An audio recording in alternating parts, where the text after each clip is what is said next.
The dawn of a tomorrow. And there are always two ways of looking at a thing. Frequently there are six or seven. But two ways of looking at a London fog are quite enough.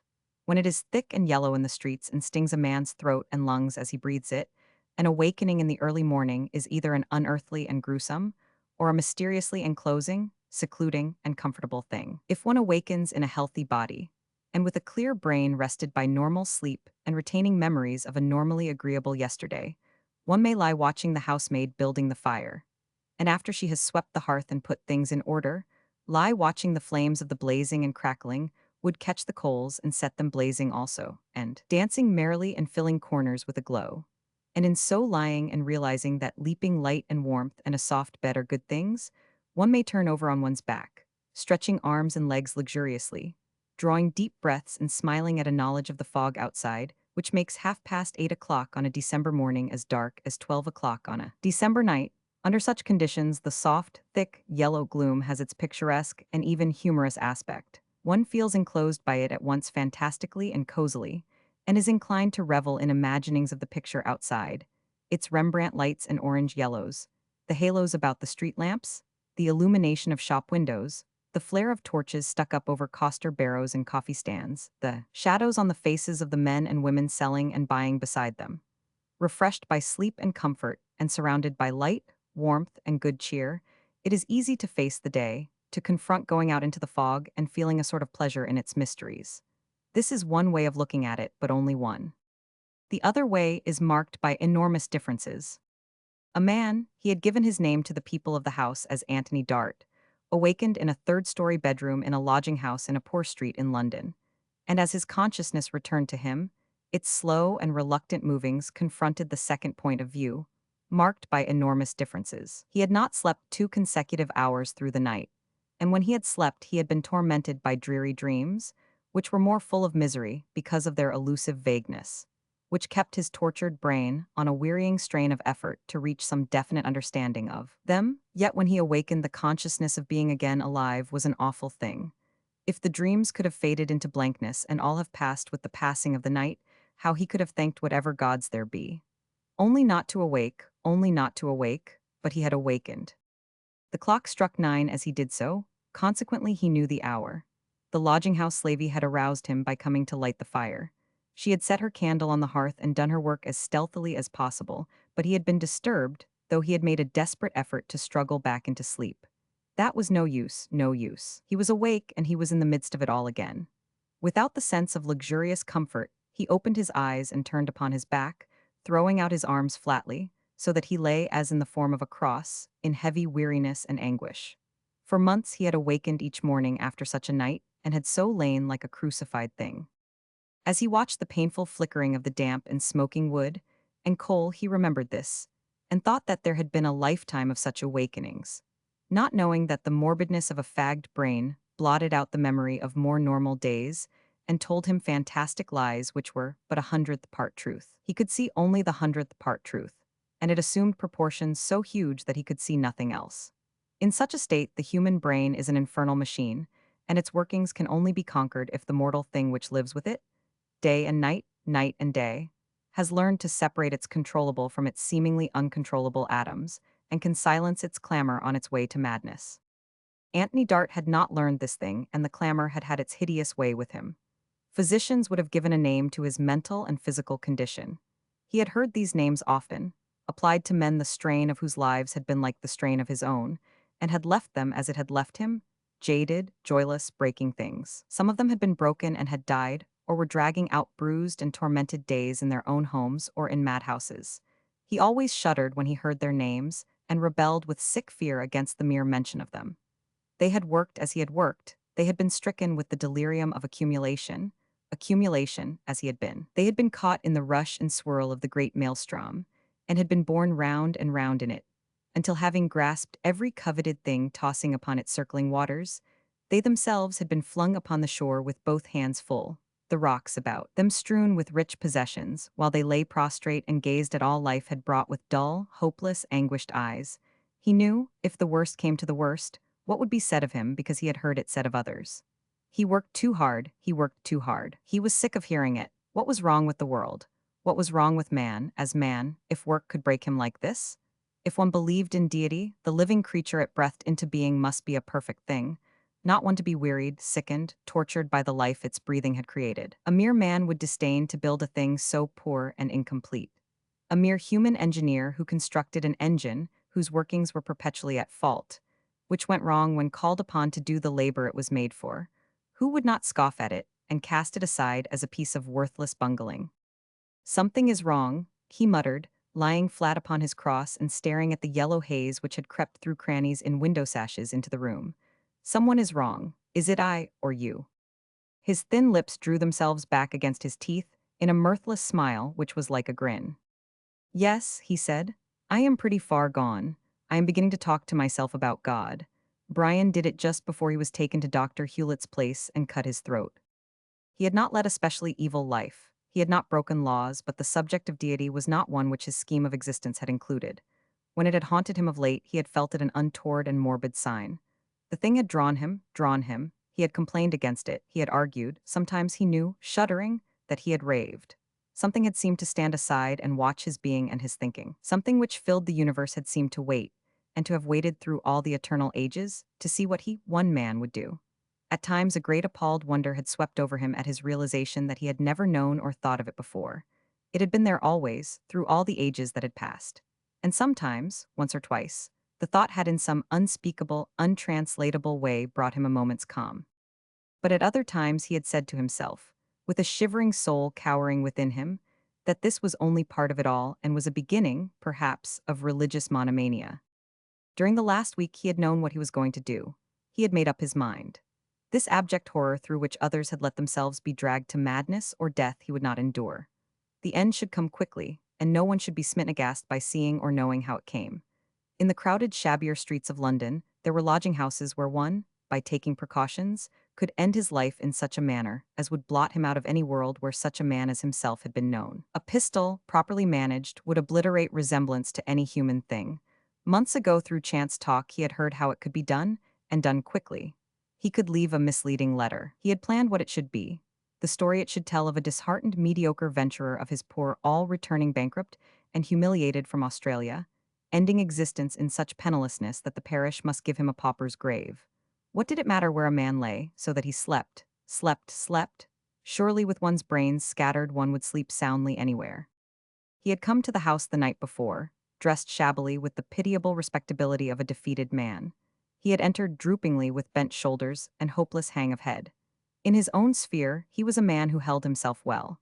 He had let fall a few dispirited sentences when he had engaged his back room from the woman of the house, and she had recognized him as one of the luckless. In fact, she had hesitated a moment before his unreliable look until he had taken out money from his pocket and paid his rent for a week in advance. She would have that at least for her trouble, he had said to himself. He should not occupy the room after tomorrow. In his own home, some days would pass before his household began to make inquiries. He had told his servants that he was going over to Paris for a change. He would be safe and deep in his pauper's grave a week before they asked each other why they did not hear from him. All was in order. One of the mocking agonies was that living was done for. He had ceased to live. Work, pleasure, sun, moon, and stars had lost their meaning. He stood and looked at the most radiant loveliness of land and sky and sea and felt nothing. Success brought greater wealth each day without stirring a pulse of pleasure, even in triumph. There was nothing left but the awful days and awful nights to which he knew physicians could give their scientific name, but had no healing for. He had gone far enough. He would go no farther. Tomorrow it would have been over long hours, and there would have been no public declaiming over the humiliating pitifulness of his end. And what did it matter? How thick the fog was outside, thick enough for a man to lose himself in it. The yellow mist which had crept in under the doors and through the crevices of the window sashes gave a ghostly look to the room, a ghastly, abnormal look, he said to himself. The fire was smoldering instead of blazing. But what did it matter? He was going out. He had not bought the pistol last night like a fool. Somehow his brain had been so tired and crowded that he had forgotten. Forgotten, he mentally repeated the word as he got out of bed. By this time tomorrow he should have forgotten everything. This time tomorrow. His mind repeated that also, as he began to dress himself. Where should he be? Should he be anywhere? Suppose he awakened again to something as bad as this. How did a man get out of his body? After the crash and shock, what happened? Did one find oneself standing beside the thing and looking down at it? It would not be a good thing to stand and look down on, even for that which had deserted it. But having torn oneself loose from it and its devilish aches and pains, one would not care. One would see how little it all mattered. Anything else must be better than this, the thing for which there was a scientific name but no healing. He had taken all the drugs, he had obeyed all the medical orders, and here he was after that last hell of a night, dressing himself in a back bedroom of a cheap lodging house to go out and buy a pistol in this damned fog. He laughed at the last phrase of his thought, the laugh which was a mirthless grin. I am thinking of it as if I was afraid of taking cold, he said, and tomorrow. There would be no tomorrow, tomorrows were at an end. No more nights, no more days, no more morrows. He finished dressing, putting on his discriminatingly chosen shabby genteel clothes, with a care for the effect he intended them to produce. The collar and cuffs of his shirt were frayed and yellow, and he fastened his collar with a pin and tied his worn necktie carelessly. His overcoat was beginning to wear a greenish shade and look threadbare, so was his hat. When his toilet was complete, he looked at himself in the cracked and hazy glass, bending forward to scrutinize his unshaven face under the shadow of the dingy hat. It is all right, he muttered. It is not far to the pawnshop where I saw it. The stillness of the room as he turned to go out was uncanny. As it was a back room, there was no street below from which could arise sounds of passing vehicles, and the thickness of the fog muffled such sound as might have floated from the front. He stopped halfway to the door, not knowing why, and listened. To what for what? The silence seemed to spread through all the house, out into the streets, through all London, through all the world, and he to stand in the midst of it, a man on the way to death, with no tomorrow. What did it mean? It seemed to mean something. The world withdrawn, life withdrawn, sound withdrawn, breath withdrawn. He stood and waited. Perhaps this was one of the symptoms of the morbid thing for which there was that name. If so, he had better get away quickly and have it over, lest he be found wandering about not knowing, not knowing. But now he knew, the silence. He waited, waited, and tried to hear, as if something was calling him, calling without sound. It returned to him, the thought of that which had waited through all the ages to see what he, one man, would do. He had never exactly pitied himself before. He did not know that he pitied himself now, but he was a man going to his death. And a light, cold sweat broke out on him, and it seemed as if it was not he who did it, but some other. He flung out his arms and cried aloud words he had not known he was going to speak. Lord, Lord, what shall I do to be saved? But the silence gave no answer. It was the silence still.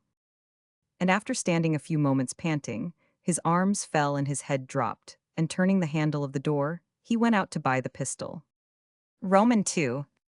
As he went down the narrow staircase, covered with its dingy and threadbare carpet, he found the house so full of dirty yellow haze that he realized that the fog must be of the extraordinary ones which are remembered in after years as abnormal specimens of their kind. He recalled that there had been one of the sort 3 years before, and that traffic and business had been almost entirely stopped by it, that accidents had happened in the streets, and that people having lost their way had wandered about turning corners until they found themselves far from their intended destinations, and obliged to take refuge in hotels or the houses of hospitable strangers. Curious incidents had occurred, and odd stories were told by those who had felt themselves obliged by circumstances to go out into the baffling gloom.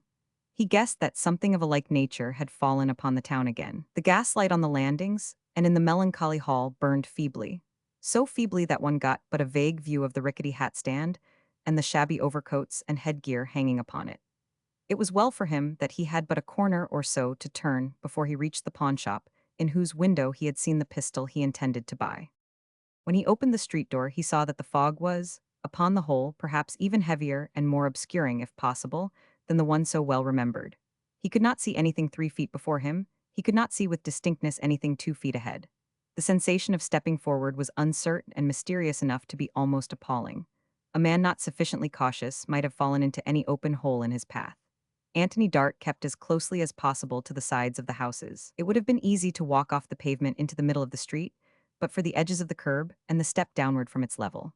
Traffic had almost absolutely ceased, though in the more important streets link boys were making efforts to guide men or four-wheelers slowly along. The blind feeling of the thing was rather awful. Though but few pedestrians were out, Dart found himself once or twice brushing against or coming into forcible contact with men feeling their way about like himself. 1 turn to the right, he repeated mentally, 2 to the left, and the place is at the corner of the other side of the street. He managed to reach it at last, but it had been a slow, and therefore long journey. All the gas jets the little shop owned were lighted, but even under their flare the articles in the window, the one or two once cheaply gaudy dresses and shawls and men's garments, hung in the haze like the dreary, dangling ghosts of things recently executed. Among watches and forlorn pieces of old-fashioned jewelry and odds and ends, the pistol lay against the folds of a dirty gauze shawl. There it was. It would have been annoying if someone else had been beforehand and had bought it. Inside the shop, more dangling specters hung, and the place was almost dark. It was a shabby pawn shop, and the man lounging behind the counter was a shabby man with an unshaven, unamiable face. "I want to look at that pistol in the right-hand corner of your window," Anthony Dart said.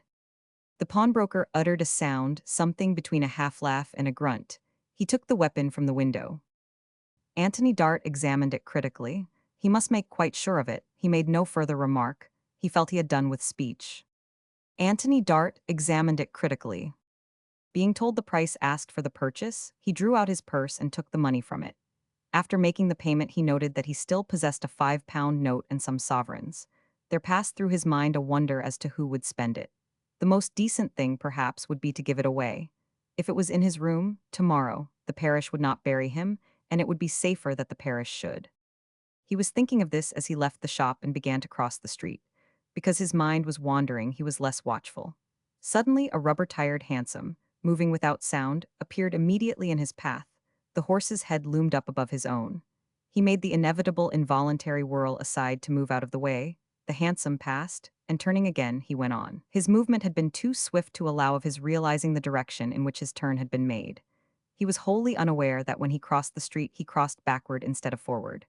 He turned a corner, literally feeling his way, went on, turned another, and after walking the length of the street, suddenly understood that he was in a strange place and had lost his bearings. This was exactly what had happened to people on the day of the memorable fog of 3 years before. He had heard them talking of such experiences, and of the curious and baffling sensations they gave rise to in the brain. Now he understood them. He could not be far from his lodgings, but he felt like a man who was blind and who had been turned out of the path he knew. He had not the resource of the people whose stories he had heard. He would not stop and address anyone. There could be no certainty as to whom he might find himself speaking to. He would speak to no one. He would wander about until he came upon some clue. Even if he came upon none, the fog would surely lift a little and become a trifle less dense in course of time. He drew up the collar of his overcoat, pulled his hat down over his eyes, and went on his hand on the thing he had thrust into a pocket. He did not find his clue as he had hoped, and instead of lifting, the fog grew heavier. He found himself at last no longer striving for any end, but rambling along mechanically, feeling like a man in a dream, a nightmare. Once he recognized a weird suggestion in the mystery about him. Tomorrow might one be wandering about aimlessly in some such haze. He hoped not. His lodgings were not far from the embankment, and he knew at last that he was wandering along it and had reached one of the bridges. His mood led him to turn in upon it, and when he reached an embrasure, to stop near it and lean upon the parapet looking down. He could not see the water, the fog was too dense, but he could hear some faint splashing against stones. He had taken no food and was rather faint. What a strange thing it was to feel faint for want of food, to stand alone, cut off from every other human being, everything done for. No wonder that sometimes, particularly on such days as these, there were plunges made from the parapet, no wonder.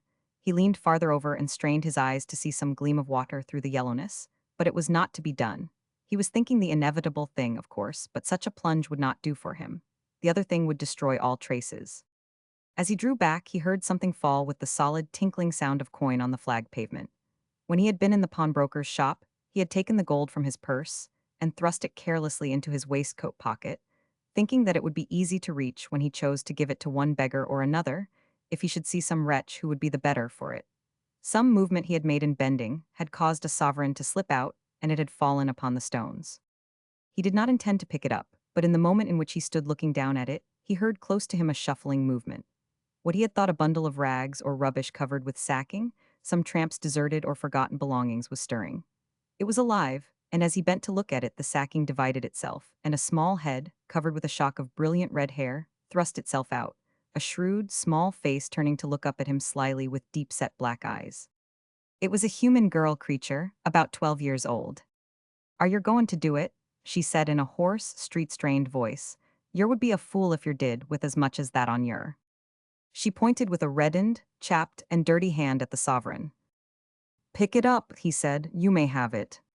Her wild shuffle forward was an actual leap. The hand made a snatching clutch at the coin. She was evidently afraid that he was either not in earnest or would repent.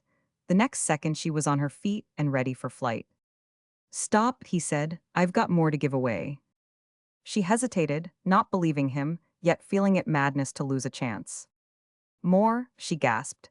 Then she drew nearer to him, and a singular change came upon her face. It was a change which made her look oddly human. "God, mister," she said, "yer can give away a quid like it was nothin', and yer've got more, and you're goin' to do that, just 'cause you're 'ad a bit too much lars night and there's a fog this mornin'. You take it straight from me, don't yer do it. I give yer that tip for the suvrink." She was, for her years, so ugly and so ancient, and hardened in voice and skin and manner that she fascinated him.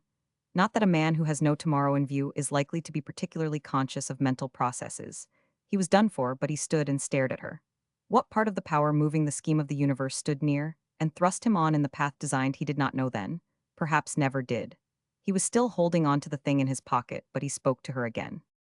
"What do you mean?" he asked glumly. She sidled nearer, her sharp eyes on his face. "I been watchin' yer," she said. "I sat down and pulled the sack over me eed to breathe inside it and get a bit warm. And I see yer come. I knowed what yer was after, I did.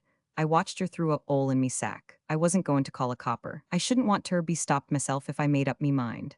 I seed a gal dragged out laws weak and it'd a broke your 'art to see tear clothes and scream. What business 'ad they preventin' goin' off quiet? I wouldn't a stopped yer. But WN the quid fell, that made it different."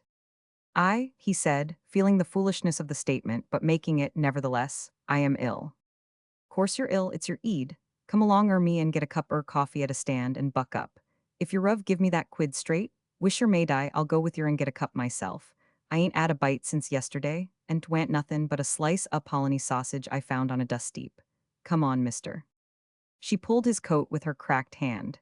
He glanced down at it mechanically, and saw that some of the fissures had bled, and the roughened surface was smeared with the blood. They stood together in the small space in which the fog enclosed them. He and she, the man with no tomorrow and the girl thing who seemed as old as himself, with her sharp, small nose and chin, her sharp eyes and voice, and yet perhaps the fog's enclosing did it. Something drew them together in an uncanny way. Something made him forget the lost clue to the lodging house. Something made him turn and go with her. A thing led in the dark. "How can you find your way?" he said. "I lost mine." "There ain't no fog can lose me," she answered, shuffling along by his side. "Sides, it's goin' to lift. Look at that man comin' tards us." It was true that they could see through the orange-colored, mist the approaching figure of a man who was at a yard's distance from them. Yes, it was lifting slightly, at least enough to allow of one's making a guess at the direction in which one moved. "Where are you going?" he asked.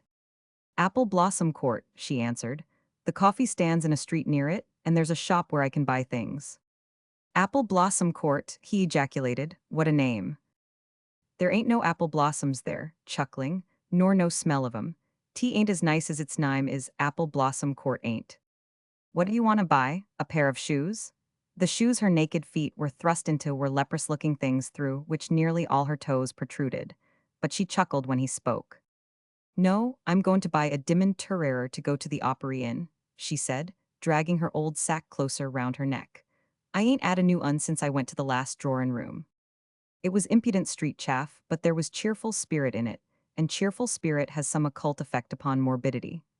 Anthony Dart did not smile, but he felt a faint stirring of curiosity, which was, after all, not a bad thing for a man who had not felt an interest for a year. "What is it you are going to buy?" "I'm goin' to fill me stomach fust," with a grin of elation. "3 thick slices o' bread and drippin', and a mug o' coffee. And then I'm goin' to get Sumithin Eardy to carry to Polly. She ain't no good, poor thing." "Who is she?" Stopping a moment to drag up the heel of her dreadful shoe, she answered him with an unprejudiced directness, which might have been appalling if he had been in the mood to be appalled. "Ain't 18 and tryin' to earn livin' on the street. She ain't made for it, little country thing, a lose fright to death and ready to bust out cryin'. Gents ain't goin' to stand that. A lot of 'em wants cheerin' up as much as she does. Gent as was in liquor last night knocked down and give a black eye.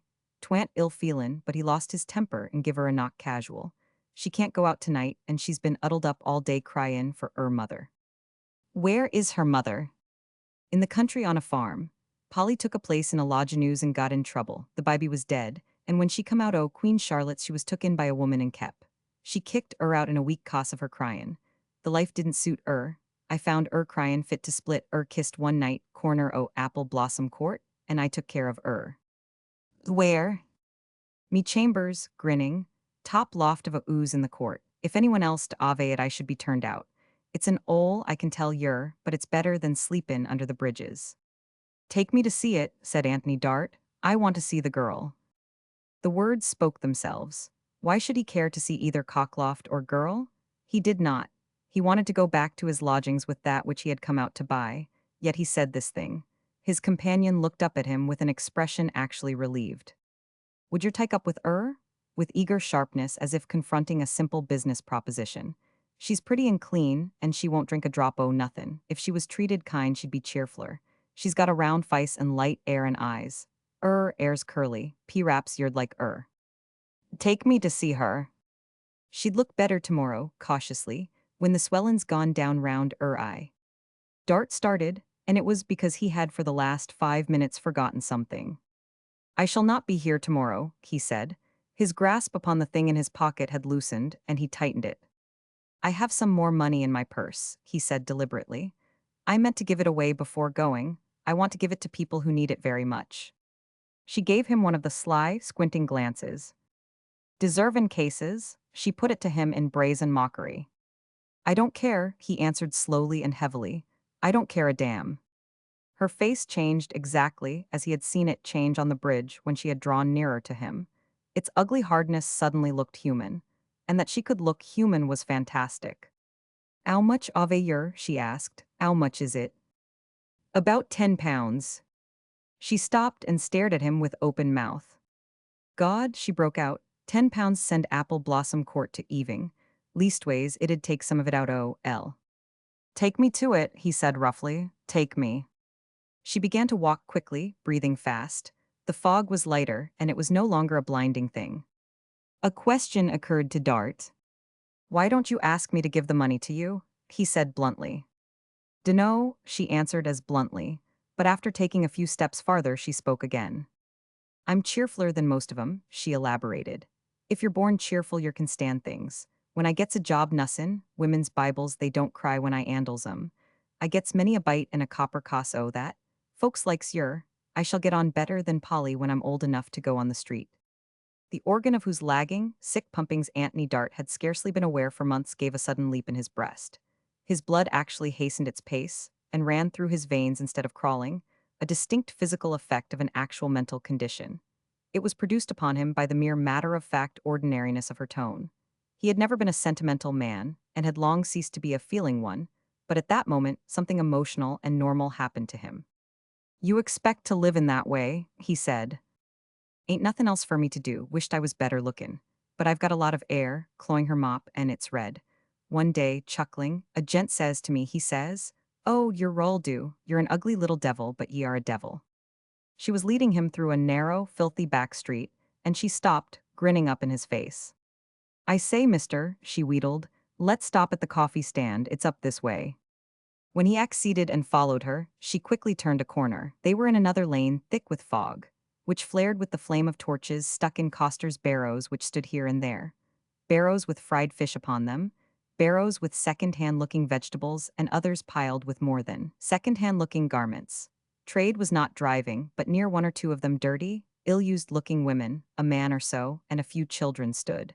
At a corner which led into a black hole of a court, a coffee stand was stationed, in charge of a burly ruffian in corduroys. Come along, said the girl. There it is, it ain't strong but it's 'ot. The girl held out her hand cautiously, the piece of gold lying upon its palm. She sidled up to the stand, drawing Dart with her, as if glad of his protection. "'Ello, Barney," she said. "'Ere's a gent wants a mug o' your best. I've 'ad a bit o' luck and I wants one myself." "Garn," growled Barney. "You and your luck, gent may want a mug, but ye show your money fust." "Struth, I've got it. Why, ain't got the chinge for what I ave in me and air. As mister." "Show it," taunted the man, and then turning to Dart. "Yer wants a mug o' coffee." "Yes." The girl held out her hand cautiously, the piece of gold lying upon its palm. "Look 'ere," she said. There were 2 or 3 men slouching about the stand. Suddenly a hand darted from between 2 of them who stood nearest, The sovereign was snatched, a screamed oath from the girl rent the thick air, and a forlorn enough scarecrow of a young fellow sprang away. The blood leaped in Anthony Dart's veins again, and he sprang after him in a wholly normal passion of indignation. 1,000 years ago, as it seemed to him, he had been a good runner. This man was not one, and want of food had weakened him. Dart went after him with strides which astonished himself. Up the street, into an alley and out of it, a dozen yards more and into a court, and the man wheeled with a hoarse, baffled curse. The place had no outlet. Hell was all the creature said. Dart took him by his greasy collar. Even the brief rush had left him feeling like a living thing, which was a new sensation. Give it up, he ordered. The thief looked at him with a half-laugh and obeyed, as if he felt the uselessness of a struggle. He was not more than 25 years old, and his eyes were cavernous with want. He had the face of a man who might have belonged to a better class. When he had uttered the exclamation invoking the infernal regions, he had not dropped the aspirate. I'm as hungry as she is, he raved. Hungry enough to rob a child beggar, said Dart. Hungry enough to rob a starving old woman or a baby, with a defiant snort. Wolf hungry, tiger hungry, hungry enough to cut throats. He whirled himself loose and leaned his body against the wall, turning his face toward it. Suddenly he made a choking sound and began to sob. Hell, he choked, I'll give it up, I'll give it up. What a figure, what a figure, as he swung against the blackened wall, his scarecrow clothes hanging on him, their once decent material making their pinning together of buttonless places, their looseness and rents showing dirty linen, more abject than any other squalor could have made them. Anthony Dart's blood, still running warm and well, was doing its normal work among the brain cells which had stirred so evilly through the night. When he had seized the fellow by the collar, his hand had left his pocket. He thrust it into another pocket and drew out some silver. Go and get yourself some food, he said, as much as you can eat. Then go and wait for me at the place they call Apple Blossom Court. I don't know where it is, but I am going there. I want to hear how you came to this. Will you come? The thief lurched away from the wall and toward him. He stared up into his eyes through the fog. The tears had smeared his cheekbones. God, he said, will I come? Look and see if I'll come. Dart looked. Yes, you'll come, he answered, and he gave him the money. I'm going back to the coffee stand. The thief stood staring after him as he went out of the court. Dart was speaking to himself. I don't know why I did it, he said, but the thing had to be done. In the street he turned into he came upon the robbed girl, running, panting, and crying. She uttered a shout and flung herself upon him, clutching his coat. Gods, he cried, will I come? God, she sobbed hysterically, I thought I'd lost yer. I thought I'd lost all of it, I did. Struth, I'm glad I've found yer. And she stopped, choking with her sobs and sniffs, rubbing her face in her sack.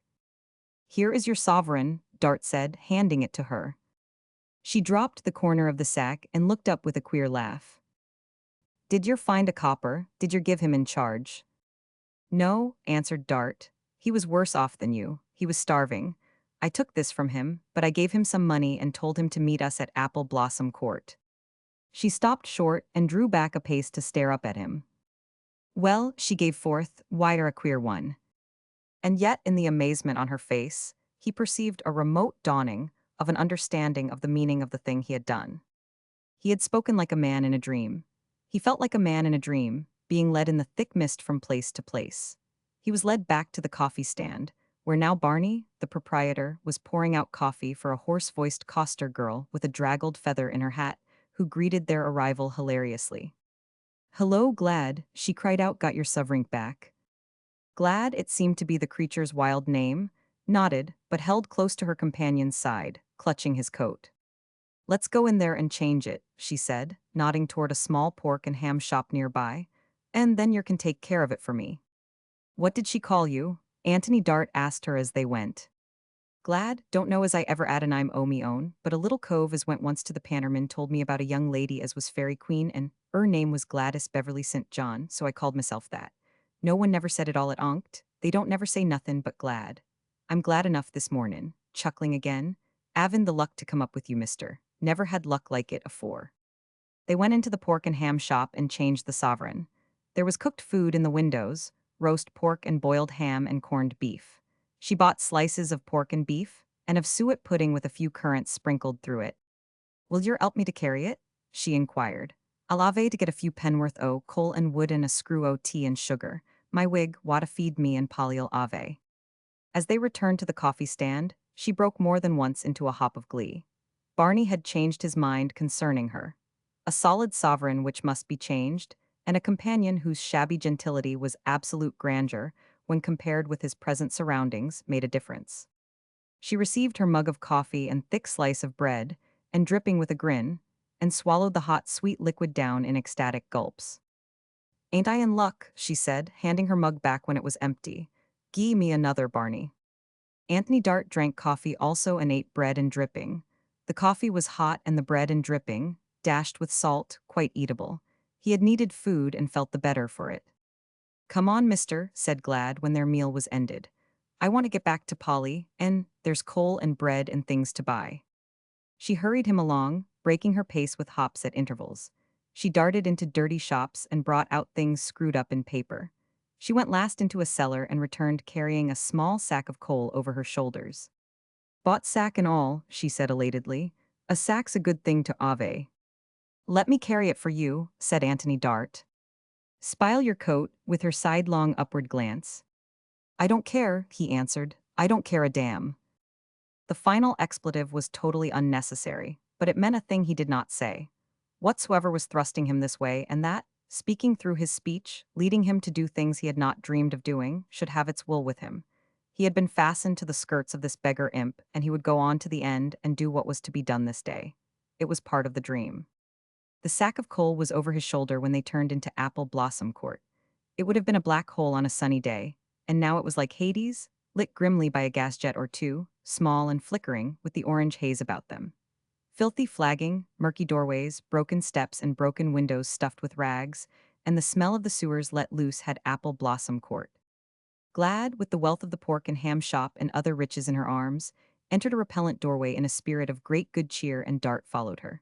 Past a room where a drunken woman lay sleeping with her head on a table, a child pulling at her dress and crying, up a stairway with broken balusters and breaking steps, through a landing, upstairs again, and up still farther until they reached the top. Glad stopped before a door and shook the handle, crying out, "It's only me, Polly, you can open it." She added to Dart in an undertone, "She has to keep it locked. No knowin' who'd want to get in. Polly," shaking the door handle again, "Polly's only me." The door opened slowly. On the other side of it stood a girl with a dimpled round face which was quite pale. Under one of her childishly vacant blue eyes was a discoloration, and her curly fair hair was tucked up on the top of her head in a knot. As she took in the fact of Anthony Dart's presence, her chin began to quiver. "I ain't fit to see no one," she stammered pitifully. "Why did you, Glad, why did you?" "Ain't no 'arm in I am," said Glad. "E's one o' the friendly ones. E give me a suvrink, look what I've got," hopping about as she showed her parcels. "You need not be afraid of me," Anthony Dart said. He paused a second, staring at her, and suddenly added, "Poor little wretch." Her look was so scared and uncertain a thing that he walked away from her and threw the sack of coal on the hearth. A small grate with broken bars hung loosely in the fireplace. A battered tin kettle tilted drunkenly near it. A mattress, from the holes in whose ticking straw bulged, lay on the floor in a corner, with some old sacks thrown over it. Glad had, without doubt, borrowed her shoulder covering from the collection. The garret was as cold as the grave, and almost as dark. The fog hung in it thickly. There were crevices enough through which it could penetrate. Anthony Dart knelt down on the hearth and drew matches from his pocket. "We ought to have brought some paper," he said. Glad ran forward. "What a gent ye are," she cried. "Why, ain't never goin' to light it?" "Yes." She ran back to the rickety table and collected the scraps of paper which had held her purchases. They were small, but useful. "That what was round the sausage and the puddin's greasy," she exulted. Polly hung over the table and trembled at the sight of meat and bread. Plainly, she did not understand what was happening. The greased paper set light to the wood, and the wood to the coal. All three flared and blazed with a sound of cheerful crackling. The blaze threw out its glow as finely as if it had been set alight to warm a better place. The wonder of a fire is like the wonder of a soul. This one changed the murk and gloom to brightness, and the deadly damp and cold to warmth. It drew the girl Polly from the table despite her fears. She turned involuntarily, made 2 steps toward it, and stood gazing while its light played on her face. Glad whirled and ran to the hearth. "Ye've put on a lot," she cried. "But oh my God, don't it warm yer? Come on, Polly, come on." She dragged out a wooden stool, an empty soap box, and bundled the sacks into a heap to be sat upon. She swept the things from the table and set them in their paper wrappings on the floor. "Let's all sit down close to it close," she said, "and get warm and eat and eat." She was the leaven which leavened the lump of their humanity. What this leaven is, who has found out? But she, little rat of the gutter, was formed of it, and her mere pure animal joy in the temporary animal comfort of the moment stirred and uplifted them from their depths. Romans 3. They drew near and sat upon the substitutes for seats in a circle, and the fire threw up flame and made a glow in the fog hanging in the black hole of a room. It was Glad who set the battered kettle on and when it boiled made tea. The other two watched her, being under her spell. She handed out slices of bread and sausage and putting on bits of paper. Polly fed with tremulous haste, Glad herself with rejoicing and exulting in flavors. Anthony Dart ate bread and meat as he had eaten the bread and dripping at the stall, accepting his normal hunger as part of the dream. Suddenly, Glad paused in the midst of a huge bite. "Mister," she said, "P-raps that cove's waitin' for yer. Let's ave I am in. I'll go and fetch I am." She was getting up, but Dart was on his feet first. "I must go," he said. "He is expecting me and—" "Ah," said Glad, "lemme go along o' yer, mister, jest to show there's no ill feelin'." "Very well," he answered.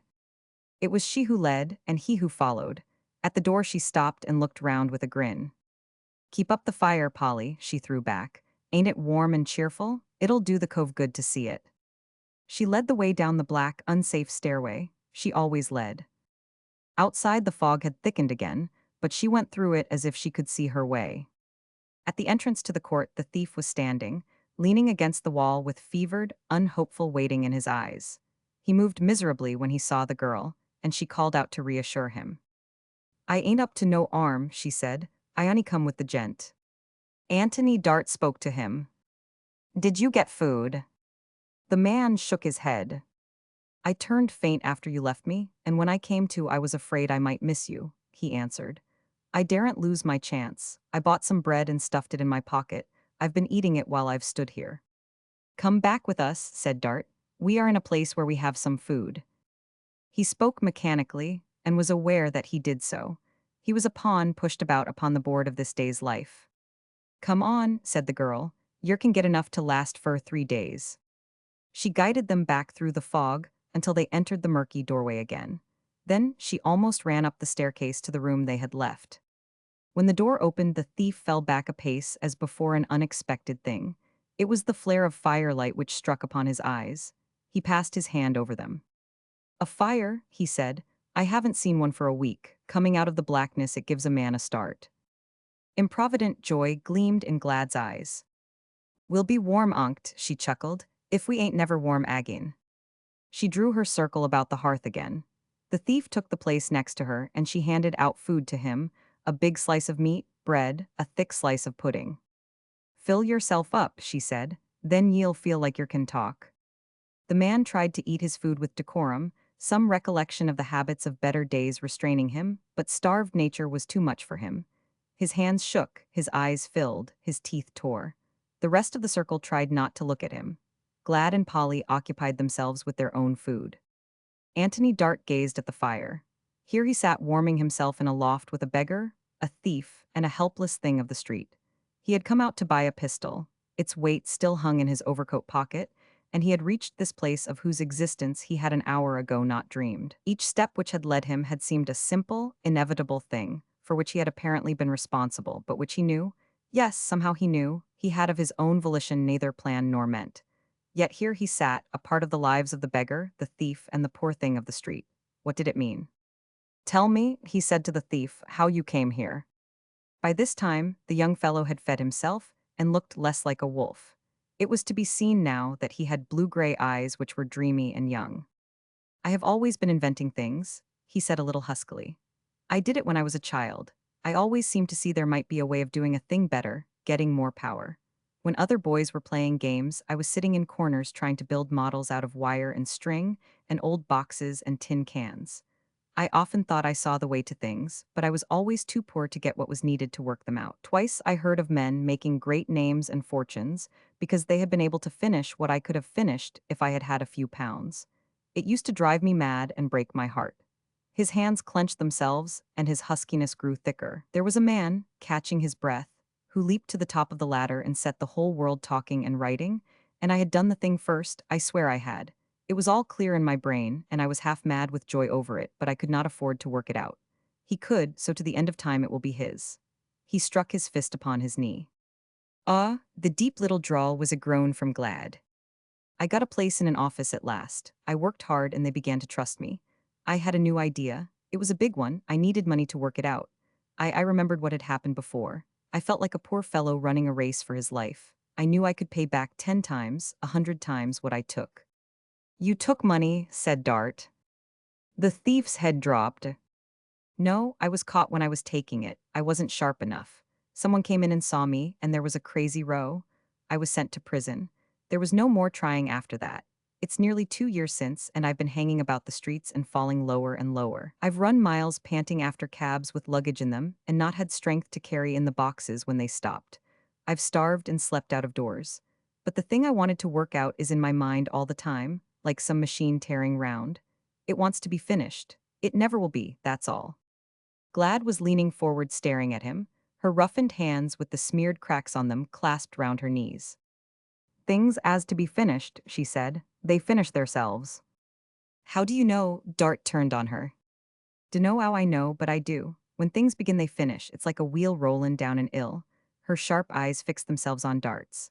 All of us'll finish something, 'cause we've begun. You will, Polly will, E will, I will. She stopped with a sudden sheepish chuckle and dropped her forehead on her knees, giggling. Dunno what I'm talking about, she said, but it's true. Dart began to understand that it was. And he also saw that this ragged thing who knew nothing whatever looked out on the world with the eyes of a seer, though she was ignorant of the meaning of her own knowledge. It was a weird thing. He turned to the girl Polly. Tell me how you came here, he said. He spoke in a low voice and gently. He did not want to frighten her, but he wanted to know how she had begun. When she lifted her childish eyes to his, her chin began to shake. For some reason she did not question his right to ask what he would. She answered him meekly, as her fingers fumbled with the stuff of her dress. I lived in the country with my mother, she said. We was very happy together. In the spring there was primroses and lambs. I can't abide to look at the sheep in the park these days, they remind me so. There was a girl in the village got a place in town and came back and told us all about it. It made me silly. I wanted to come here too. I came? She put her arm over her face and began to sob. She can't tell you, said Glad. There was a swell in the ooze made love to her. She used to carry up coals to his parlor and talked to her. Add a Y with I am. Polly broke into a smothered wail. Oh, I did love him so, I did, she cried. I'd have let him walk over me, I'd have let him kill me. Nearly did it, said Glad. Went away sudden and she's never eared word of I am since. From under Polly's face-hiding arm came broken words. I couldn't tell my mother, I did not know how. I was too frightened and ashamed. Now it's too late. I shall never see my mother again, and it seems as if all the lambs and primroses in the world was dead. Oh, they're dead, and I wish I was too. Glad's eyes winked rapidly, and she gave a hoarse little cough to clear her throat. Her arms still clasping her knees, she hitched herself closer to the girl and gave her a nudge with her elbow. Buck up, Polly, she said. We ain't none of us finished yet. Look at us now sittin' by our own fire with bread and puddin' inside us, and think what we was this mornin'. Who knows what will ave this time tomorrow. Then she stopped and looked with a wide grin at Anthony Dart. How did I come here? She said. Yes, he answered. How did you come here? I dunno, she said. I was here first thing I remember. I lived with a old woman in another ooze in the court. One mornin' when I woke up she was dead. Sometimes I've begged and sold matches. Sometimes I've took care of women's children or helped 'em when they 'ad to lie up. I've seen a lot, but I like to see a lot. I'll see a lot more afore I'm done. I'm used to bane, ungry and cold and all that, but I allers like to see what's common tomorrer. There's allers something else tomorrer. That's all about me, and she chuckled again. Dart picked up some fresh sticks and threw them on the fire. There was some fine crackling, and a new flame leaped up. If you could do what you liked, he said, what would you like to do? Her chuckle became an outright laugh. If I add 10 pounds? She asked, evidently prepared to adjust herself in imagination to any form of unlooked-for good luck. If you had more. His tone made the thief lift his head to look at him. If I add a wand, like the one Jem told me was in the Pannerman. Yes, he answered. She sat and stared at the fire a few moments, and then began to speak in a low, luxuriating voice. I'd get a better room, she said, reveling. There's one in the next ooze. I'd ave a few sticks o' furniture in it, a bed and a chair or two. I'd get some warm petticuts and a shawl and a 'at with a ostrich feather in it. Polly and me'd live together. We'd ave fire and grub every day. I'd get drunken bets by be put in an ohm. I'd help the women when they 'ad to lie up. I'd help I am a bit, with a jerk of her elbow toward the thief. If he was kept fed p-raps, he could work out that thing in his eed. I'd go round the court and help them with uspins that knocks 'em about. I'd put a stop to the knock-in about, a queer fixed look showing itself in her eyes. If I add money, I could do it. How much, with sudden prudence, could a body ave with one o' them wands? More than enough to do all you have spoken of, answered Dart. It's a shime a body couldn't ave it. Apple Blossom Court be a different thing. It'd be the sime as Miss Montalban says it's goin' to be. She laughed again, this time as if remembering something fantastic but not despicable. Who is Miss Montalban? She's a old woman as lives next floor below. When she was young she was pretty and used to dance in the 'alls. Drunken Bet says she was one o' the wust. When she got old it made 'er mad and she got wusser. She was ready to tear gals' eyes out, and when she'd get took for mackin', a row she'd fight like a tiger cat. About a year ago she tumbled downstairs when she'd 'ad too much and she broke both 'er legs. You remember, Polly. Polly hid her face in her hands. Oh, when they took her away to the hospital, she shuddered. Oh, when they lifted her up to carry her. I thought Polly'd ave a fit when she eared 'er screamin' and swearin'. My, it was language, but it was the orspital did it. Did what? Dunno, with an uncertain, even slightly odd laugh. Dunno what it did, neither does nobody else, but somethin' append. It was along of a liddy as come in one day and talked to 'er when she was lyin' there. My eye, chuckling, it was queer talk, but I liked it. P-raps it was lies, but it was cheerful lies that helps yer. What I says is, if things ain't cheerful, people's got to be to fight it out. The women in the ooze larfed fit to kill theirselves when she fust come 'ome limpin' and talked to 'em about what the liddy told 'er. But arter a bit they liked to 'ear 'er, just along o' the cheerfulness. Said it was like a panterman. Drunken Bet says if she could get old effet and believe it sime as Ginny Montalban does it'd be as cheerin' as drink and last longer. Is it a kind of religion? Dart asked, having a vague memory of rumors of fantastic new theories and half-born beliefs which had seemed to him weird visions floating through fagged brains wearied by old doubts and arguments and failures. The world was tired. The whole earth was sad. Centuries had wrought only to the end of this 20th century's despair. Was the struggle waking even here, in this backwater of the huge city's human tide? He wondered with dull interest. Is it a kind of religion? He said. It's cheerfler. Glad thrust out her sharp chin uncertainly again. There's no fire in it. And there ain't no blime laid on God Amidy. The word as she uttered it seemed to have no connection whatever with her usual colloquial invocation of the deity. When a dray run over little Billy and crushed I am into a rag, and his mother was screamin' and draggin' air down, the curate he says, it's God's will, he says, and he ain't no bad sort neither, and his face was white and wet with sweat, God done it, he says. And me, I'd nussed the child and I clawed me sime as if I was his mother and I screamed out, then damn I am. And the curate dropped sittin' down on the curbstone and id his face in his hands. Dart hid his own face after the manner of the wretched curate. No wonder, he groaned, his blood turned cold. But, said Glad, Miss Montalban's liddy, she says Godamity never done it nor never intended it.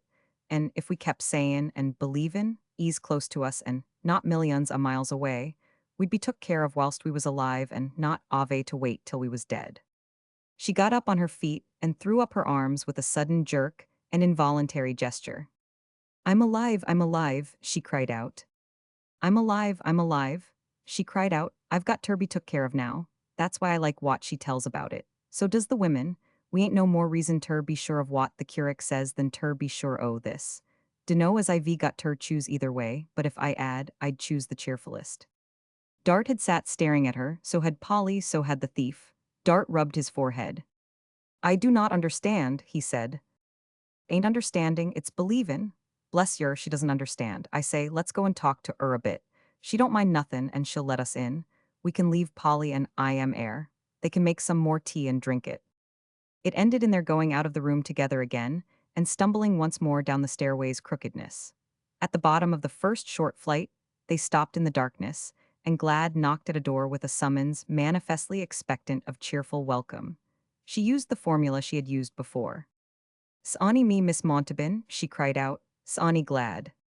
The door opened in wide welcome, and confronting them as she held its handle stood a small old woman with an astonishing face. It was astonishing because while it was withered and wrinkled with marks of past years which had once stamped their reckless unsavoriness upon its every line, some strange redeeming thing had happened to it, and its expression was that of a creature to whom the opening of a door could only mean the entrance, the tumbling in, as it were, of hopes. Realized, its surface was swept clean of even the vaguest anticipation of anything not to be desired.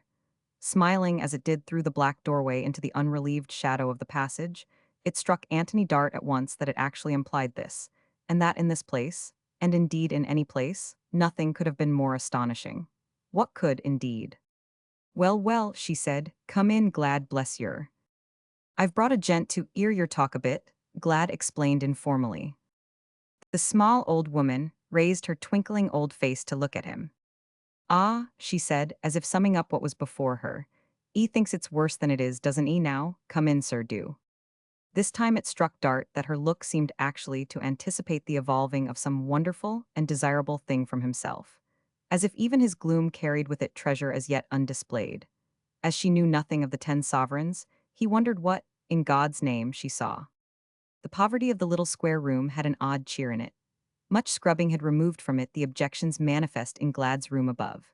There was a small red fire in the grate, a strip of old, but gay carpet before it, 2 chairs and a table were covered with a harlequin patchwork made of bright odds and ends of all sizes and shapes. The fog in all its murky volume could not quite obscure the brightness of the often rubbed window and its harlequin curtain drawn across upon a string. "Bless yer," said Miss Montalban, "sit down." Dart sat and thanked her.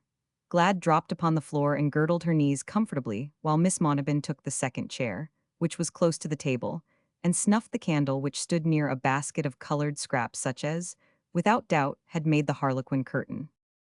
"Yer won't mind me goin' on with me bit o' work?" she chirped. "Tell I am what it is," Glad suggested. "They come from a dressmaker as is in a small way," designating the scraps by a gesture. "I clean up for 'er and she lets me ave 'em. I make 'em up into anythink I can, pincushions and bags and curtings and balls. Nobody'd think what they run to sometimes. Now and then I sell some of 'em. What I can't sell I give away." "Drunken Bet's Bybie plays with 'er ball all day," said Glad. "Ah," said Miss Montalban, drawing out a long needleful of thread. "Bet she thinks it worse than it is." "Could it be worse?" asked Dart. "Could anything be worse than everything is?" "Lots," suggested Glad. "Might ave broke your back, might ave a fever, might be in jail for niffin' someone. E wants to 'ear you talk, Miss Montalban. Tell I am all about yourself." "Me?" Her expectant eyes on him. "E wouldn't want to 'ear it. I shouldn't want to 'ear it myself. Bane, on the alls when you're a pretty girl ain't an 'elpful life. And Bane, took up and dropped down till you're dropped in the gutter and don't know 'ow to get out. It's what yer mustn't let your mind go back to." "That's what the Liddy said," called out Glad. "Tell I am about the Liddy. She doesn't even know who she was." The remark was tossed to Dart. "Never even eared 'er name," with unabated cheer said Miss Montalban. "She come and she went and me too low to do anything but lie and look at 'er and listen. And which of us two is mad? I says to myself, but I lay thinkin', and it was so cheerful I couldn't get it out of me eed, nor never ave since." "What did she say?" "I couldn't remember the words, it was the way they took away things a body's afraid of. It was about things never, avin, really been like what we thought they was. Got a meaty now, there ain't a bit of 'arm in I am." "What?" he said with a start. "'E never done the accidents and the trouble, it was us as went out of the light into the dark. If we'd kept in the light all the time, and thought about it and talked about it, we'd never add nothin' else. T ain't punishment neither. T ain't nothin' but the dark, and the dark ain't nothin' but the light bane away. Keep in the light,' she says, 'never think of nothin' else, and then you'll begin and see things. Everybody's been afraid. There ain't no need, you believe that.'"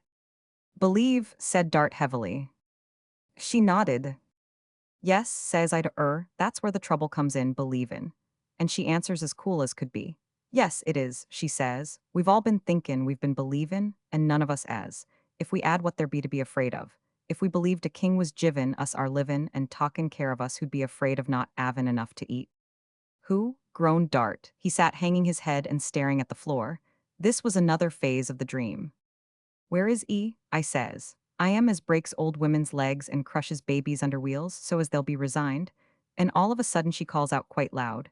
Nowhere, she says, and never was. But I am as stretched forth the evens and laid the foundations of the earth. I am as is the life and love of the world. Ease air, stretch out your, and she says, and call out, speak, Lord, thy servant eareth, and yield ear and see. And never you stop saying it, let your ear beat it and your breath breathe it. And your roll find you're going about laughing soft to yourself and loving everything as if it was your own child at breast. And no arm can come to your, try it when you go home. Speak, Lord, thy servant eareth. Did you, ask Dart? Glad answered for her with a tremulous, yes, it was a tremulous, giggle, a weirdly moved little sound. When she wakes in the mornin', she says to herself, good things is goin' to come today, cheerful things. When there's a knock at the door, she says, somethin' friendly's comin' in. And when drunken Bet's mackin' a row and ragin' and tearin' and threatenin' to ave eyes out of face, she says, Lor, Bet, you don't mean a word of it, you're a friend to every woman in the ooze. When she don't know which way to turn, she stands still and says, speak, Lord, thy servant eareth. And then she does what for next comes into mind, and she says it's a lose the right answer. Sometimes, sheepishly, I've tried it myself, P-raps it's true. I did it this mornin' when I sat down and pulled me sack over me eat on the bridge. Polly'd been cryin' so loud all night I'd got a bit low in me stomach and she stopped suddenly and turned on Dart as if light had flashed across her mind. Dunno nothin' about it, she stammered, but I said it just like she does, and you come. Plainly, she had uttered whatever words she had used in the form of a sort of incantation, and here was the result in the living body of this man sitting before her. She stared hard at him, repeating her words. You come. Yes, you did. It was the answer, said Miss Montalban, with entire simplicity as she bit off her thread. That's what it was. Anthony Dart lifted his heavy head. You believe it, he said. I'm livin' on believin' it, she said confidingly. I ain't got nothin' else, and answers keeps common and common. What answers? Bits o' work and things as elps, glad there she's one. Aw, said Glad, I ain't nothin', I likes to 'ear your tell about it, she says, to Dart again, a little slowly, as she watched his face with curiously questioning eyes. She says, ease in the room, same as ease everywhere in this air room. Sometimes she talks out loud to I am. What? Cried Dart, startled again. The strange, majestic, awful idea.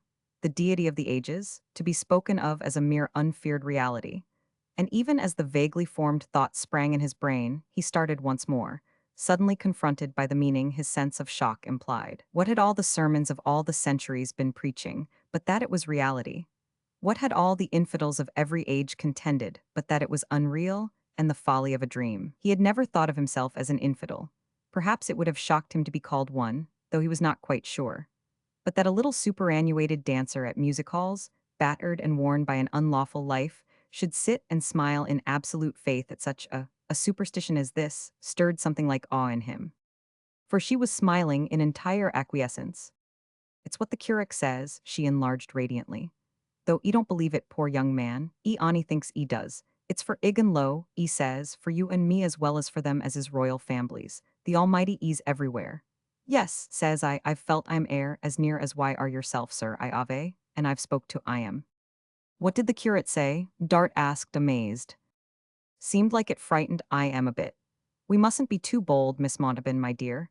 E says, for E's a kind young man as ever lived, and often says, my dear, to them, E's comfortin'. But you see the liddy ad gave me a Bible o' me own, and I'd set air and read it, and read it and learned verses to say to myself when I was in bed, and I got ter feel like it was someone talkin' to me and mackin' me understand.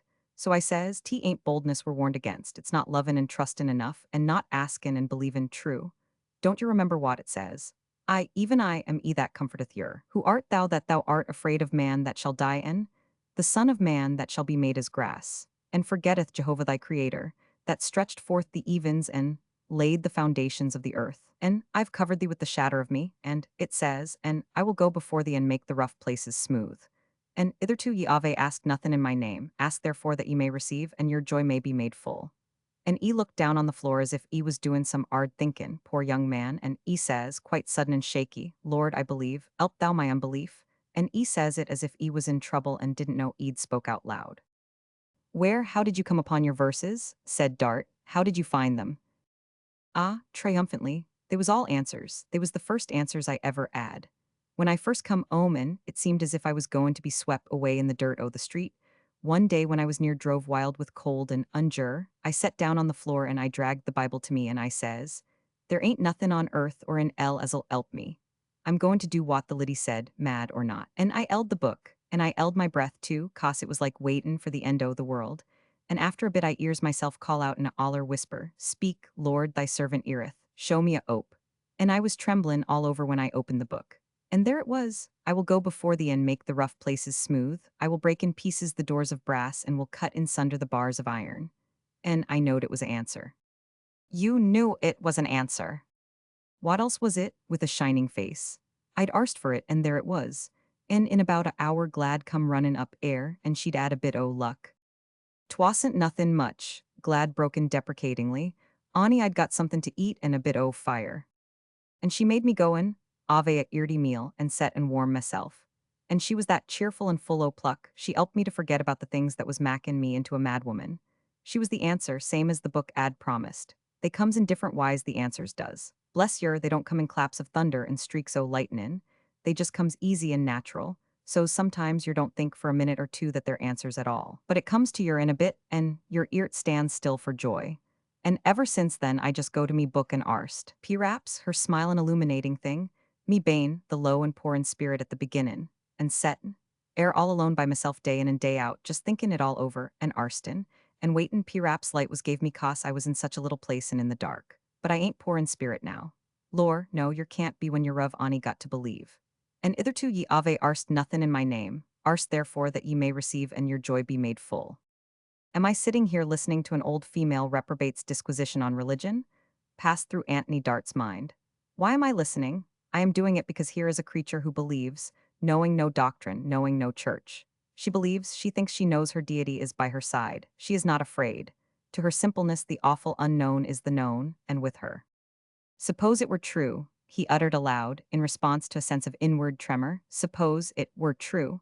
And he was not speaking either to the woman or the girl, and his forehead was damp. God, said Glad, her chin almost on her knees, her eyes staring fearsomely. S'pose it was, and us sittin' ere and not knowin' it, and no one knowin' it nor get the good of it. Sime as if, pondering hard in search of simile, sime as if no one 'ad never knowed about 'lectricity, and there wasn't no 'lectric lights nor no 'lectric nothin'. Onk nobody knowed, and all the sime it was there, just waitin'. Her fantastic laugh ended for her, with a little choking, vaguely hysteric sound. Blim, she said, ain't it queer us not knowin' if it's true? Antony Dart bent forward in his chair. He looked far into the eyes of the ex-dancer, as if some unseen thing within them might answer him. Miss Montalban herself for the moment he did not see. What, he stammered hoarsely, his voice broken with awe, what of the hideous wrongs, the woes and horrors and hideous wrongs? There wouldn't be none if we was right, if we never thought nothin' but goods common, goods air, if we every one of us thought it every minute of every day. She did not know she was speaking of a millennium, the end of the world. She sat by her one candle, threading her needle and believing she was speaking of today. He laughed a hollow laugh. If we were right, he said, it would take long, long, long to make us all so. It would be slow P-raps, well so it would, but good comes quick for them as begins callin' it. It's been quick for me, drawing her thread through the needle's eye triumphantly. Lor, yes, me legs is better, me luck's better, people's better, bless yer, yes. It's true, said Glad. She gets on somehow, things comes, she never wants no drink. Me now, she applied to Miss Montalban, if I took it up same as you, what come to a gal like me? What 'ud yer want ter come? Dart saw that in her mind was an absolute lack of any premonition of obstacle. What yer arst fur in your own mind? Glad reflected profoundly.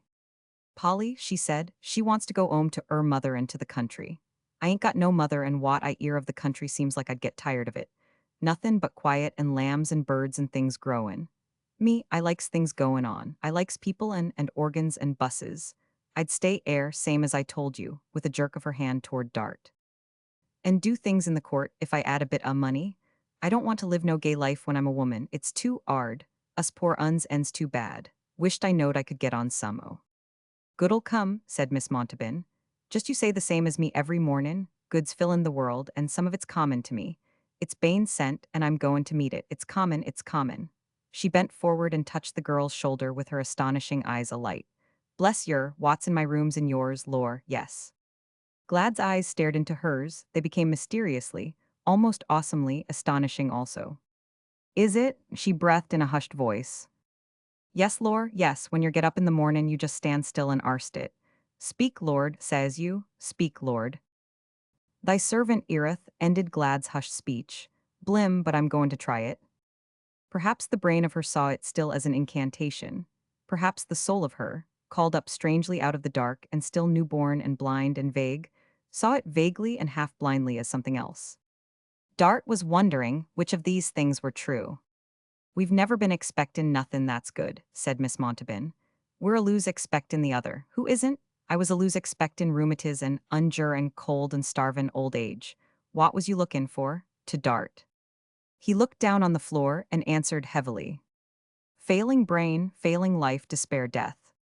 None of 'em's common, if you don't call 'em. Stand still and listen for the other. It's the other that's true. She was without doubt amazing. She chirped like a bird singing on a bough, rejoicing in token of the shining of the sun.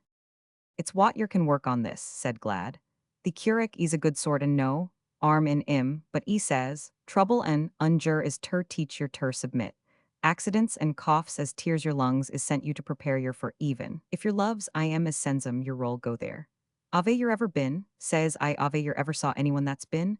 Ave yer ever saw anyone that saw anyone that's been? No, e says, don't me girl, don't. Garn, I says, tell me something as'll do me some good afore I'm dead. Even's too far off. The kingdom of even is at end, said Miss Montalban. Bless your yes, just air. Anthony Dart glanced round the room. It was a strange place, but something was here. Magic was it? Frenzied dreams, what? He heard from below a sudden murmur and crying out in the street. Miss Montalban heard it and stopped in her sewing, holding her needle and thread extended. Glad heard it and sprang to her feet. Something's append, she cried out. Someone's urt. She was out of the room in a breath's space. She stood outside listening a few seconds and darted back to the open door, speaking through it. They could hear below commotion, exclamations, the wail of a child. Something's append to bet, she cried out again. I can hear the child. She was gone and flying down the staircase. Anthony Dart and Miss Montalban rose together. The tumult was increasing. People were running about in the court, and it was plain a crowd was forming by the magic which calls up crowds as from nowhere about the door. The child's screams rose shrill above the noise. It was no small thing which had occurred. I must go, said Miss Montalban, limping away from her table. P-raps I can help. P-raps you can help too, as he followed her. They were met by Glad at the threshold. She had shot back to them, panting. She was blind drunk, she said, and she went out to get more. She tried to cross the street and fell under a car. She'll be dead in 5 minutes. I'm goin' for the bybie. Dart saw Miss Montalban step back into her room. He turned involuntarily to look at her. She stood still a second, so still that it seemed as if she was not drawing mortal breath. Her astonishing, expectant eyes closed themselves, and yet in closing spoke expectancy still. Speak, Lord, she said softly, but as if she spoke to something whose nearness to her was such that her hand might have touched it. Speak, Lord, thy servant eareth. Anthony Dart almost felt his hair rise. He quaked as she came near, her poor clothes brushing against him. He drew back to let her pass first and followed her leading. The court was filled with men, women, and children, who surged about the doorway, talking, crying, and protesting against each other's crowding. Dart caught a glimpse of a policeman fighting his way through with a doctor. A disheveled woman with a child at her dirty, bare breast had got in and was talking loudly. Just outside the court it was, she proclaimed, and I saw it. If she'd been herself it couldn't ave append. No time for hospitals, says I she's not 20 breaths to draw, let her die in her own bed, poor thing. And both she and her baby breaking into wails at one and the same time, other women, some hysteric, some maudlin with gin, joined them in a terrified outburst. Get out, you women, commanded the doctor, who had forced his way across the threshold. Send them away, officer, to the policeman. There were others to turn out of the room itself, which was crowded with morbid or terrified creatures, all making for confusion. Glad had seized the child and was forcing her way out into such air as there was outside. The bed, a strange and loathly thing, stood by the empty, rusty fireplace. Drunken Bet lay on it, a bundle of clothing over which the doctor bent for but a few minutes before he turned away. Anthony Dart, standing near the door, heard Miss Montalban speak to him in a whisper. May I go to her? And the doctor nodded. She limped lightly forward and her small face was white, but expectant still. What could she expect now? Oh Lord, what? An extraordinary thing happened. An abnormal silence fell. The owners of such faces as on stretched necks caught sight of her, seemed in a flash to communicate with others in the crowd. Ginny Montalban? Someone whispered. And Ginny Montalban was passed along, leaving an odd stirring in its wake. Those whom the pressure outside had crushed against the wall near the window in a passionate hurry, breathed on and rubbed the panes that they might lay their faces to them. One tore out the rags stuffed in a broken place and listened breathlessly. Ginny Montalban was kneeling down and laying her small old hand on the mudded forehead. She held it there a second or so, and spoke in a voice whose low clearness brought back at once to Dart the voice in which she had spoken to the something upstairs. Bet, she said, Bet, and then more soft still and yet more clear, Bet, my dear. It seemed incredible, but it was a fact. Slowly the lids of the woman's eyes lifted, and the pupils fixed themselves on Ginny Montalban, who leaned still closer and spoke again. Ain't true, she said, not this. Ain't true, there is no death, slow and soft but passionately distinct. There is no death. There is no death. The muscles of the woman's face twisted it into a rueful smile. The three words she dragged out were so faint that perhaps none but Dart's strained ears heard them. What price me? The soul of her was loosening fast and straining away, but Ginny Montalban followed it. There is no death, and her low voice had the tone of a slender silver trumpet. In a minute you'll all know, in a minute. Lord, lifting her expectant face, show her the why. Mysteriously the clouds were clearing from the sodden face, mysteriously. Miss Montalban watched them as they were swept away. A minute, 2 minutes, and they were gone. Then she rose noiselessly and stood looking down, speaking quite simply as if to herself. Ah, she breathed, she does know now, for sure and certain. Then Antony Dart, turning slightly, realized that a man who had entered the house and been standing near him, breathing with light quickness, since the moment Miss Montalban had knelt, was plainly the person Glad had called the curate, and that he had bowed his head and covered his eyes with a hand which trembled. Roman 4. He was a young man with an eager soul, and his work in Apple Blossom Court and places like it had torn him many ways. Religious conventions established through centuries of custom had not prepared him for life among the submerged. He had struggled and been appalled, he had wrestled in prayer and felt himself unanswered, and in repentance of the feeling had scourged himself with thorns. Miss Montalban, returning from the hospital, had filled him at first with horror and protest. But who knows, who knows? He said to Dart as they stood and talked together afterward, faith as a little child. That is literally hers. And I was shocked by it and tried to destroy it until I suddenly saw what I was doing. I was, in my cloddish egotism, trying to show her that she was irreverent because she could believe what in my soul I do not, though I dare not admit so much even to myself. She took from some strange passing visitor to her tortured bedside what was to her a revelation. She heard it first as a child hears a story of magic. When she came out of the hospital, she told it as if it was one. He bit his lips and moistened them, argued with her and reproached her. Christ the merciful, forgive me? She sat in her squalid little room with her magic, sometimes in the dark, sometimes without fire, and she clung to it and loved it and asked it to help her, as a child asks its father for bread. When she was answered, and God forgive me again for doubting that the simple good that came to her was an answer. When any small help came to her, she was a radiant thing, and without a shadow of doubt in her eyes told me of it as proof that she had been heard. When things went wrong for a day and the fire was out again and the room dark, she said, I haven't kept near enough. I haven't trusted true. It will be gave me soon, and when once at such a time I said to her, we must learn to say, Thy will be done, she smiled up at me like a happy baby and answered, Thy will be done on earth as it is in even. Lor, there's no cold there, nor no unjure, nor no cryin', nor pain. That's the way the will is done in even. That's what I arst for all day long, for it to be done on earth as it is in even. What could I say? Could I tell her that the will of the deity on the earth he created was only the will to do evil, to give pain, to crush the creature made in his own image? What else do we mean when we say under all horror and agony that befalls, it is God's will be done? Base unbeliever though I am, I could not speak the words.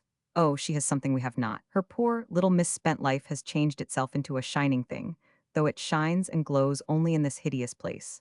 She herself does not know of its shining. But drunken Bet would stagger up to her room and ask to be told what she called her Pannerman stories.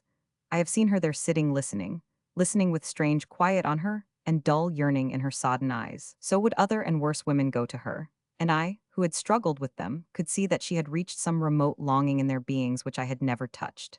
In time the seed would have stirred to life, It is beginning to stir even now. During the months since she came back to the court, though they have laughed at her, both men and women have begun to see her as a creature weirdly set apart. Most of them feel something like awe of her. They half believe her prayers to be bewitchments, but they want them on their side. They have never wanted mine, that I have known. She believes that her deity is in Apple Blossom Court, in the dire holes its people live in, on the broken stairway, in every nook and awful cranny of it. Great glory we will not see, only waiting to be called and to answer. Do I believe it, do you? Do any of those anointed of us who preach each day so glibly God is everywhere? Who is the one who believes? If there were such a man he would go about as Moses did when he wist not that his face shone. They had gone out together and were standing in the fog in the court. The curate removed his hat and passed his handkerchief over his damp forehead, his breath coming and going almost sobbingly, his eyes staring straight before him into the yellowness of the haze. Who, he said after a moment of singular silence, who are you? Anthony Dart hesitated a few seconds, and at the end of his pause he put his hand into his overcoat pocket. If you will come upstairs with me to the room where the girl Glad lives, I will tell you, he said, but before we go I want to hand something over to you. The curate turned an amazed gaze upon him. What is it? He asked. Dart withdrew his hand from his pocket, and the pistol was in it. I came out this morning to buy this, he said.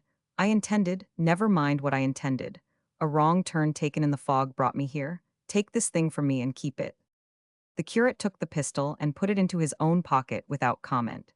In the course of his labors, he had seen desperate men and desperate things many times. He had even been, at moments, a desperate man thinking desperate things himself, though no human being had ever suspected the fact. This man had faced some tragedy, he could see. Had he been on the verge of a crime? Had he looked murder in the eyes? What had made him pause? Was it possible that the dream of Ginny Montalban being in the air had reached his brain, his being? He looked almost appealingly at him, but he only said aloud, "Let us go upstairs, then." So they went. As they passed the door of the room where the dead woman lay, Dart went in and spoke to Miss Montalban, who was still there. "If there are things wanted here," he said, "this will buy them," and he put some money into her hand. She did not seem surprised at the incongruity of his shabbiness producing money. "Well now," she said, "I was wonderin' and askin'. I'd like clean and nice, and there's milk wanted bad for the baby." In the room they mounted to, Glad was trying to feed the child with bread softened in tea. Polly sat near her looking on with restless, eager eyes. She had never seen anything of her own baby, but its limp, newborn and dead body being carried away out of sight. She had not even dared to ask what was done with such poor little carrion. The tyranny of the law of life made her want to paw and touch this lately born thing, as her agony had given her no fruit of her own body to touch and paw and nuzzle and caress, as mother creatures will, whether they be women or tigresses or doves or female cats. "Let me hold her, Glad," she half whimpered. "When she's fed, let me get her to sleep." "All right," Glad answered. "We could look after between us well enough." The thief was still sitting on the hearth, but being full fed and comfortable for the first time in many a day, he had rested his head against the wall and fallen into profound sleep. "What's up?" said Glad when the two men came in. "Is anythin' a pennin'?" "I have come up here to tell you something," Dart answered. "Let us sit down again round the fire. It will take a little time." Glad, with eager eyes on him, handed the child to Polly and sat down without a moment's hesitance, avid of what was to come. She nudged the thief with friendly elbow and he started up awake. "'E's got something to tell us," she explained. "The curate's come up to 'ear it too. Sit, Polly," with elbow jerked toward the bundle of sacks. "It's got its stomach full and it'll go to sleep fast enough." So they sat again in the weird circle. Neither the strangeness of the group nor the squalor of the hearth were of a nature to be new things to the curate. His eyes fixed themselves on Dart's face, as did the eyes of the thief, the beggar, and the young thing of the street. No one glanced away from him. His telling of his story was almost monotonous in its semi-reflective quietness of tone.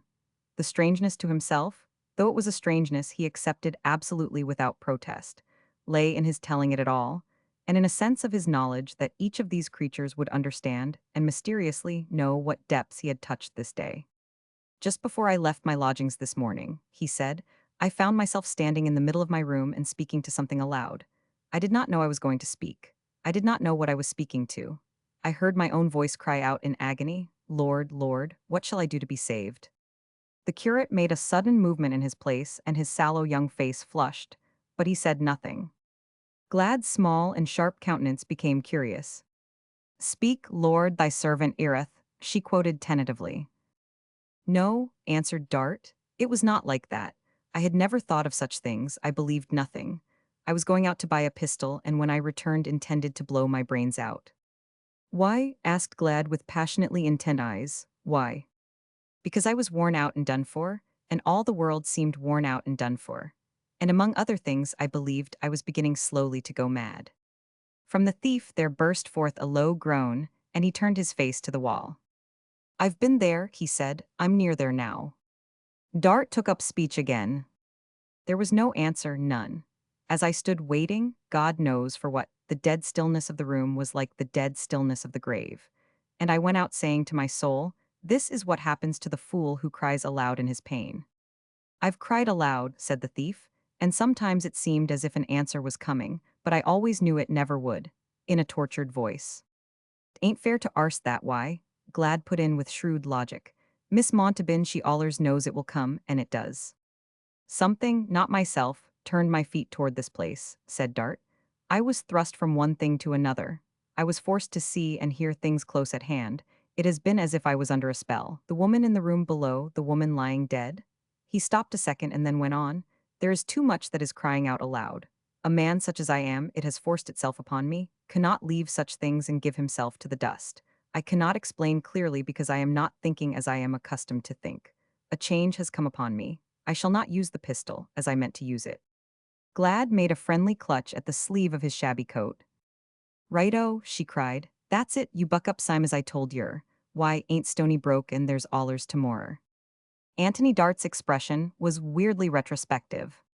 "I did not think so this morning," he answered. "But there is," said the girl. "Ain't there now, Curick? There's a lot o' work in yer yet. Yer could do all sorts o' things if why ain't too proud. I'll 'elp yer, soul the Curick. Why ain't found out yet what a little folks can live on till luck turns. Me, I'm going to try Miss Monabin's why. Liz both try. Liz believe things is common. Liz get her to talk to us some more." The curate was thinking the thing over deeply. "Yer see," Glad enlarged cheerfully, "yer look almost like a gentleman. P-raps yer can write a good and spell all right, can yer?" "Yes." "I think perhaps," the curate began reflectively, "particularly if you can write well, I might be able to get you some work." "I do not want work," Dart answered slowly. "At least I do not want the kind you would be likely to offer me." The curate felt a shock, as if cold water had been dashed over him. Somehow it had not once occurred to him that the man could be one of the educated, degenerate vicious, for whom no power to help lay in any hands, yet he was not the common vagrant, and he was plainly on the point of producing an excuse for refusing work. The other man, seeing his start and his amazed, troubled flush, put out a hand and touched his arm apologetically. "I beg your pardon," he said. "One of the things I was going to tell you, I had not finished, was that I am what is called a gentleman. I am also what the world knows as a rich man. I am Sir Oliver Holt." Each member of the party gazed at him aghast. It was an enormous name to claim. Even the two female creatures knew what it stood for. It was the name which represented the greatest wealth and power in the world of finance and schemes of business. It stood for financial influence, which could change the face of national fortunes and bring about crises. It was known throughout the world. Yesterday, the newspaper rumor that its owner had mysteriously left England had caused men on 'Change to discuss possibilities together with lowered voices. Glad stared at the curate. For the first time she looked disturbed and alarmed. "Blim," she ejaculated. "'E's gone off his nut, poor chap, 'e's gone off it." "No," the man answered. "You shall come to me." He hesitated a second while a shade passed over his eyes. "Tomorrow, and you shall see." He rose quietly to his feet, and the curate rose also. Abnormal as the climax was, it was to be seen that there was no mistake about the revelation. The man was a creature of authority and used to carrying conviction by his unsupported word. That made itself, by some clear, unspoken method, plain. "You are Sir Oliver Holt, and a few hours ago you were on the point of. And a few hours ago you were on the point of." Ending it all in an obscure lodging. Afterward the earth would have been shoveled on to a workhouse coffin. It was an awful thing. He shook off a passionate shudder. "There was no wealth on earth that could give me a moment's ease, sleep, hope, life. The whole world was full of things I loathed the sight and thought of. The doctors said my condition was physical. Perhaps it was, Perhaps today has strangely given a healthful jolt to my nerves. Perhaps I have been dragged away from the agony of morbidity and plunged into new intense emotions, which have saved me from the last thing and the worst, saved me. He stopped suddenly and his face flushed, and then quite slowly turned pale. Saved me? He repeated the words as the curate saw the odd blood creepingly recede. Who knows, how many explanations one is ready to give before one thinks of what we say we believe. Perhaps it was the answer. The curate bowed his head reverently. Perhaps it was. The girl glad sat clinging to her knees, her eyes wide and awed, and with a sudden gush of hysteric tears rushing down her cheeks. That's the why, she gulped out. No one won't never believe, they won't never, that's what she sees, Miss Montalban. You don't? Don't, with a jerk toward the curate. I ain't nothing but me, but blim if I don't blim. Sir Oliver Holt grew paler still. He felt as he had done when Ginny Montalban's poor dress swept against him. His voice shook when he spoke. So do I, he said with a sudden deep catch of the breath. It was the answer. In a few moments more, he went to the girl Polly and laid a hand on her shoulder. I shall take you home to your mother, he said. I shall take you myself and care for you both. She shall know nothing you are afraid of her hearing. I shall ask her to bring up the child. You will help her. Then he touched the thief, who got up white and shaking and with eyes moist with excitement. You shall never see another man claim your thought because you have not time or money to work it out. You will go with me. There are tomorrows enough for you. Glad still sat clinging to her knees and with tears running, but the ugliness of her sharp, small face was a thing an angel might have paused to see. You don't want to go away from here, Sir Oliver said to her, and she shook her head. No, not me. I told you what I wanted, let me do it. You shall, he answered, and I will help you. The things which developed in Apple Blossom Court later, the things which came to each of those who had sat in the weird circle round the fire, the revelations of new existence which came to herself, aroused no amazement in Ginny Montalban's mind. She had asked and believed all things, and all this was but another of the answers.